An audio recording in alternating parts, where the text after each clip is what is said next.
अस्सलाम वालेकुम स्टूडेंट्स। आज का हमारा टॉपिक है क्लोजर ऑफ रिलेशंस। इससे पहले हम टाइप्स ऑफ रिलेशंस पढ़ चुके हैं, जिसमें हम लोगों ने रिफ्लेक्सिव, सिमेट्रिक, एंटी सिमेट्रिक और ट्रांजिटिव रिलेशंस के बारे में पढ़ा था। आज का टॉपिक स्टार्ट करने से पहले इनफॉर्मली मैं आपको बता देता हूं कि क्लोजर ऑफ रिलेशंस का कॉन्सेप्ट है क्या।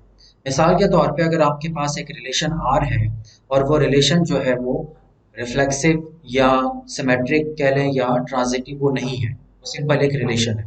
ठीक है, हम उस रिलेशन को रिफ्लेक्सिव बनाना चाह रहे हैं by adding some ordered pairs in that relation.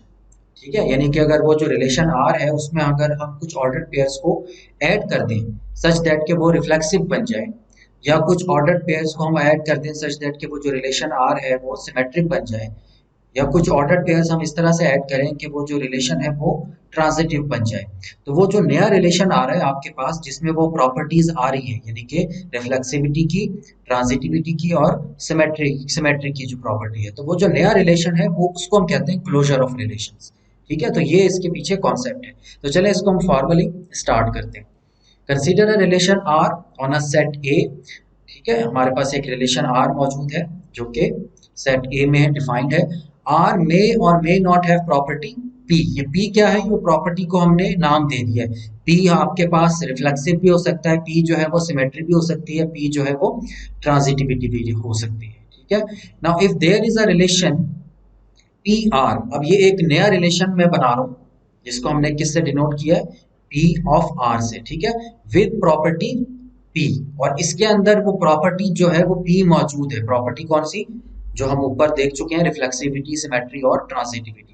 Containing are, ये कंटेनिंग आर का मतलब ये है कि आर इसके अंदर मौजूद है, यानी कि आप इसको इस तरह से लिख सकते हैं कि R is a subset of P R. ये पी आर एक आपका नया रिलेशन होगा जिसके अंदर वो प्रॉपर्टी मौजूद है, और आर जो है वो उसका सबसेट है। ठीक है, such that P R is the subset of every relation with property P containing R. ठीक है, ये कंडीशन इंपॉर्टेंट है कि ये जो नया रिलेशन बन रहा है आपका पी आर, ये स्मॉलेस्ट रिलेशन होगा जो कि उस प्रॉपर्टी को होल्ड करेगा, यानी कि ये ऐसा कोई भी अदर रिलेशन एग्जिस्ट नहीं करना चाहिए जिसका जो है जो पी आर से बड़ा हो, यानी उसके अंदर जो नंबर ऑफ एलिमेंट्स आ रहे हैं वो पी आर के नंबर ऑफ एलिमेंट से ज्यादा हो, या इन शॉर्ट के पी आर जो है वो आपके पास स्मॉलेस्ट रिलेशन होना चाहिए such that it contains the property P. ठीक है, तो पी आर को हम कहते हैं, then P R is called the closure of R with respect to P. इसकी नोटेशन जो है देख लेते हैं कि reflexive, symmetric and transitive closures of a relation R will be denoted by reflexive bracket के अंदर आर, फिर symmetric R and transitive R. ठीक है, अब हम एक थ्योरम करने लगे हैं नेक्स्ट स्लाइड में। उस थ्योरम की मदद से हम देखेंगे कि बहुत आसानी के साथ किसी भी रिलेशन का आप रिफ्लेक्सिव क्लोजर और सिमेट्रिक क्लोजर फाइंड आउट कर सकते हैं। ठीक है, तो देखें, let R be a relation on a set A, then R union delta A is the reflexive closure of R. ठीक है, यानी कि जो आपके पास आर यूनियन डेल्टा ए है, जब आप यूनियन लेंगे डेल्टा ए के साथ तो जो वो आपका एक नया रिलेशन बनेगा उसके अंदर वो रिफ्लेक्सिव प्रॉपर्टी आ रही होगी, so that's why it is called the reflexive closure. और ये डेल्टा ए क्या है, ये डेल्टा ए बेसिकली ये सेट है a comma a where a belongs to a is the equality relation on a, यानी आपने क्या करना है, जो एग्जिस्टिंग रिलेशन है उसका यूनियन लेना है डेल्टा ए के साथ, where delta A is the equality relation. ठीक है, आगे जाके हम एग्जांपल में देखेंगे कि किस तरह से इसको हम अप्लाई करते हैं इस थ्योरम को। नंबर सेकंड पार्ट ये है कि आर यूनियन आर इनवर्स या आर माइनस वन, या आर माइनस वन हमने देखा था कि ये इनवर्स रिलेशन को कहते हैं। इनवर्स रिलेशन क्या होता है कि अगर ए बी आपका रिलेशन में है तो जो इनवर्स रिलेशन है उसमें बी ए होना चाहिए। आर इनवर्स के साथ जब आप मतलब यूनियन लेंगे आर इनवर्स के साथ आर में, तो आपके पास जो एक नया रिलेशन बनेगा उसको हम कहेंगे कि ये सिमेट्रिक क्लोजर है, यानी कि उसमें वो सिमेट्रिक प्रॉपर्टी उस रिलेशन के अंदर आ रही होगी। ठीक है, तो ये हम देख लेते हैं, इसकी एग्जांपल देख लेते हैं। Consider the following relation R on a set A, ये रिलेशन है, इसका हम फाइंड आउट करना चाह रहे हैं एक रिफ्लेक्सिव रिलेशन और दूसरा सिमेट्रिक रिलेशन फाइंड आउट करना चाह रहे हैं। ठीक है, नाउ को स्टार्ट करते हैं। तो रिफ्लेक्सिव के लिए इसकी जो नोटेशन है वो हमने देखी थी कि आर, ये हमने इसको इस तरह से लिखना है, reflexive of R is equal to R union delta A. ठीक है, डेल्टा ए क्या था, इक्वालिटी रिलेशन था। अब देखिए आर के अंदर हमारे पास तो गिवन है, यूनियन किसके साथ लेना है। यूनियन आपका एक नया रिलेशन आएगा। अब देखिए आर में अगर आप गौर करें तो इक्वालिटी रिलेशन में 1 1 मौजूद है और 3 3 मौजूद है। अब ए के अंदर 4 एलिमेंट्स हैं, 1 2 3 4, तो इसका मतलब है 2 2 और 4 4 मिसिंग है, तो आपने यूनियन लेना है इसका 2 2 के साथ 4 4। ये एक नया रिलेशन मैंने बनाया है जिसमें 2 एलिमेंट्स हैं, 2 2 and 4 4। This is our delta है। मैंने इसमें 1 1 और 3 3 इस वजह से नहीं लिखा क्योंकि जब आप यूनियन लेंगे तो वो 1 1 और 3 3 क्योंकि ऑलरेडी आर में मौजूद है, तो यूनियन लेने से वो एक ही दफा लिखा जाएगा। ठीक है, तो इसका जब आप यूनियन लेंगे तो ये हमारे पास फाइनली ये सेट आ जाएगा 1 1 1 3 2 4 3 1। ठीक है, 3 3, इसके बाद 4 3, और ये जो दो नए एलिमेंट्स हैं इसमें 2 2 एंड 4 4। ये आपका रिलेशन बन गया। This is called the reflexive closure. ये जो नया रिलेशन आया है ये वाला, ठीक है, इसमें आप देखें कि रिफ्लेक्सिव की जो हमारे पास कंडीशन है वो पूरी हो रही है। रिफ्लेक्सिव प्रॉपर्टी की या टाइप की कंडीशन क्या थी, ऐसा रिलेशन रिफ्लेक्सिव होता है जिसमें 1 1 2 2 3 3 और 4 4 मौजूद हो। अगर आपका सेट ए में 1 2 3 4 मौजूद है तो इसमें देखें वो चारों एलिमेंट्स मौजूद है। नाउ अब हम जाते हैं सिमेट्रिक क्लोजर पे, सिमेट्रिक क्लोजर ऑफ आर।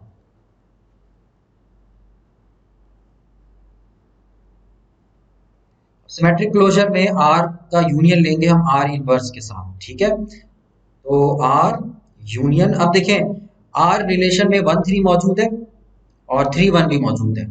ठीक हो गया, 2 4 मौजूद है लेकिन 4 2 मौजूद नहीं है, तो आपने एक नया रिलेशन बनाना है जिसमें 4 2 मौजूद हो और 4 3 मौजूद है रिलेशन में लेकिन 3 4 मौजूद नहीं है, तो 3 4 मौजूद होना चाहिए इसमें। ठीक है, so this is our are inverse. Are inverse की वजह से बाकी एलिमेंट्स भी हम लिख सकते थे, जैसे आर इनवर्स, वैसे अगर आप इस आर का आर इनवर्स फाइंड आउट करें तो वो एक्चुअली आएगा 1 1 1 3 3 1 2 4 4 2 3 3 4 3 एंड 3 4। लेकिन बाकी एलिमेंट्स क्योंकि वो रिपीट हो रहे हैं आर के अंदर ही, तो यूनियन में हमने वो नहीं लिखना।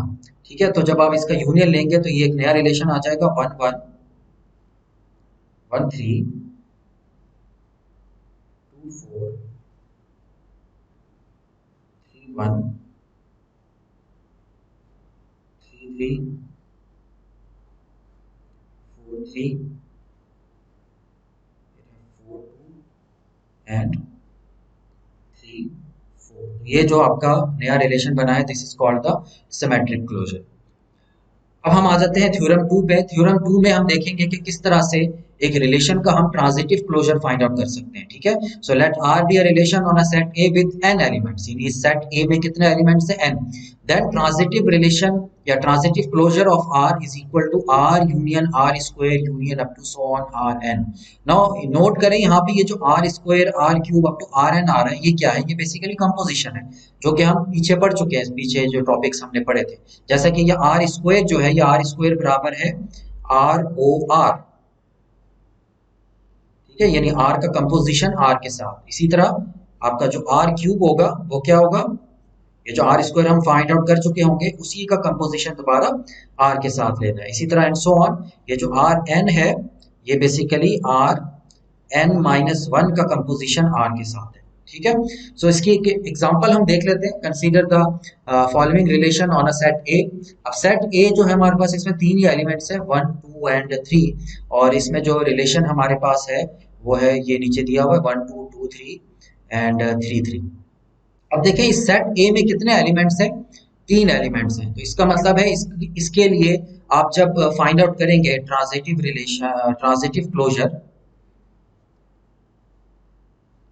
ट्रांजिटिव क्लोजर ऑफ आर जो है वो किसके बराबर होना चाहिए, इसमें R union R square union R cube. तो ये 3 टाइम्स आपको यूनियन लेना पड़ेगा आर आर स्क्वायर और आर क्यूब के साथ। ठीक है, क्योंकि हमारे पास ए में 3 ही एलिमेंट्स हैं, तो जितने एलिमेंट्स होंगे आर की मैक्सिमम पावर उतनी ही होगी। अगर इसमें ए में 4 एलिमेंट्स होते तो ये यूनियन आगे आर की पावर 4 भी आ जाती। अगर ए में 5 एलिमेंट्स होते हैं तो यूनियन के बाद ये आर की पावर 5 तक हम जाते हैं। ठीक है, तो ये आप देख सकते हैं। वैसे ट्रांजिटिव रिलेशन को फाइंड आउट करना काफी लेंथी काम है, मतलब ये थोड़ा सा टाइम इसमें लगता है, इस वजह से मैंने इसमें एग्जांपल में सिर्फ 3 ही एलिमेंट्स लिए। चलिए अब हम इसकी बारी बारी आर स्क्वायर और आर क्यूब हमने फाइंड आउट करना है। ठीक है, सो हेयर आर तो हमें पता है, तो आर स्क्वायर क्या होगा? अब आर स्क्वायर जो है वो बेसिकली आर का कंपोजिशन आर के साथ है। ठीक है, तो कंपोजिशन के लिए आप देखें कि मैं इसको दोबारा लिख देता हूँ, 1 2 3 एंड 3 3, और इसी का कंपोजिशन दोबारा इसी के साथ लेना है, 1 2 3 एंड 3 3। ठीक है, तो इसका जब आप लेंगे कंपोजिशन तो देखें यहाँ पर 1 2 है। अब आपने दूसरे सेट में देखना है कि 2 के बाद क्या आ रहा है, तो 2 के बाद यहाँ पर देखिए 3 आ रहा है। यहाँ पर पहले सेट में 1 2 है, दूसरे सेट में 1 2 3 है, तो यहाँ पर आपके पास कंपोजिशन में 1 3 आ जाएगा। ठीक है, इसी तरह यहाँ पर देखें 2 3 पहले सेट में है, और दूसरे सेट में ये देखें ये यहाँ पर आ रहा है 2 3 और यहाँ पर आ रहा है 3 3। ठीक है, यानी जो सेकंड एलिमेंट है उसी से एक ऑर्डर्ड पेयर स्टार्ट होना चाहिए दूसरे सेट में। तो ये जो सेकंड वाला एलिमेंट है और दूसरे सेट में जो फर्स्ट एलिमेंट है ये वाला और ये वाला, इसको हम रिमूव कर देंगे तो ये आ जाएगा 2 3। ठीक है, इसी तरह पहले सेट में 3 3 मौजूद है, दूसरे में भी 3 3 मौजूद है, तो यहाँ पर भी 3 3 आ जाएगा कंपोजिशन। ठीक है, तो ये आर स्क्वायर फाइंड आउट हो गया। इसी तरह आप आर क्यूब भी फाइंड आउट कर सकते हैं। आर क्यूब जो है वो आर स्क्वायर का कंपोजिशन आपने लेना है आर के साथ। ये आर स्क्वायर हम ऊपर फाइंड आउट कर चुके हैं, तो ये मैं आप लोगों पे छोड़ रहा हूँ। इसका जो आंसर आता है वो 1 3